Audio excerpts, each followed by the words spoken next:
Thank you very kindly, my friends. As I listened to Ralph Abernathy in his eloquent and generous introduction and then thought about myself, I wondered who he was talking about. It's always good to have your closest friend and associate say something good about you. And Ralph Abernathy is the best friend that I have in the world. I'm delighted to see each of you here tonight in spite of a storm warning. You reveal that you were determined to go on anyhow. And so began the final speech of the Reverend Dr. Martin Luther King, given almost 50 years ago.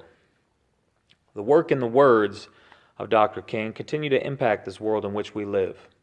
This year marks the 50th anniversary of his death, and there is a great need to be reminded of the principles for which he fought so vigorously. I can still remember as a younger man watching an episode of The X-Files of all things, and hearing these words from Dr. King.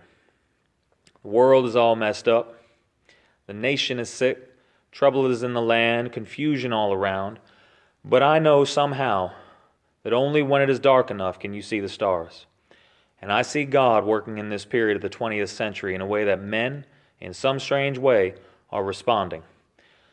They had such an impact on me, these words, and I made a point to dive in to other works of his.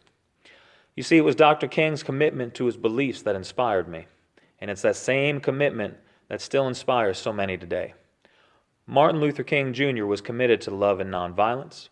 He was committed to perseverance. And he was committed to sacrifice. First and foremost, Dr. King was committed to the path of love and nonviolence. Now, to be committed to love and nonviolence means that one tempts and provokes us to hate. We must be dedicated to overcome hate with love. In May of 1963 in Birmingham, Alabama, when Sheriff Bull Connor unleashed electric cattle prods, fire hoses, and police attack dogs on peaceful protesters, it would have been easy to respond in hate, but love and nonviolence won the day. In September of that same year, when the KKK bombed a church in Birmingham and killed 4 little girls, it would have been easy to respond in violence, but love and nonviolence carried the torch again. Now, Dr. King was committed to love and nonviolence, but this commitment is found to be weak if not aided with perseverance. The dedication to perseverance is what enabled Dr. King to hold fast, from the early days of the Montgomery bus boycott on up to the march in Selma and beyond. Now, perseverance is that marvelous character trait of a human being that makes a man or woman say, "I cannot quit. I will not quit. I must go on." And go on he did. Dr. King and those brave marchers went on to face off with Selma County Sheriff Jim Clark, who on Bloody Sunday had brutally beat and arrested thousands of black protesters on the Edmund Pettus Bridge. It would have been easy to quit in the face of such violence and hatred, but perseverance produced her perfect fruit, and Dr. King led thousands on a march from Selma to Montgomery. The Voting Rights Act came soon after. I want you to know that perseverance is a dangerous ideal, for it requires a willingness to sacrifice, and sometimes to make the ultimate sacrifice. Time and time again, throughout the course of the civil rights movement, Dr. King demonstrated a willingness to sacrifice for love and justice. I've heard it said that true love is giving and expecting nothing in return. It's not self-centered, nor self-aggrandizing. It sacrifices comfort and safety in the call to do what is right and just. Perhaps many of you know this, that Dr. King was stabbed and almost died in 1958. He could have stopped, let others carry the load, and said that he had done enough. After all, he was married. He had children. There was reason for him to stop. But that's not what true sacrifice is.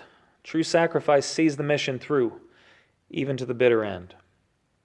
10 short years later, Dr. King recounted his near-death experience in his final speech, and the very next day was murdered by James Earl Ray in Memphis, Tennessee. See, the reason King inspires, the reason his messages still resonate with us so many today, is because his life and death were testimonies to the power of love and nonviolence, perseverance, and sacrifice. Today, I ask you to join with me in commemorating a man who taught us what it means to hold fast to these principles, to honor his life and his sacrifice by giving our lives over in service to do what is right and just. I quote Dr. King once more. Let us rise up tonight with greater readiness. Let us stand with greater determination. And let us move on in these powerful days, these days of challenge, to make America what it ought to be. We have an opportunity to make America a better nation, and I want to thank God once more for allowing me to be here with you.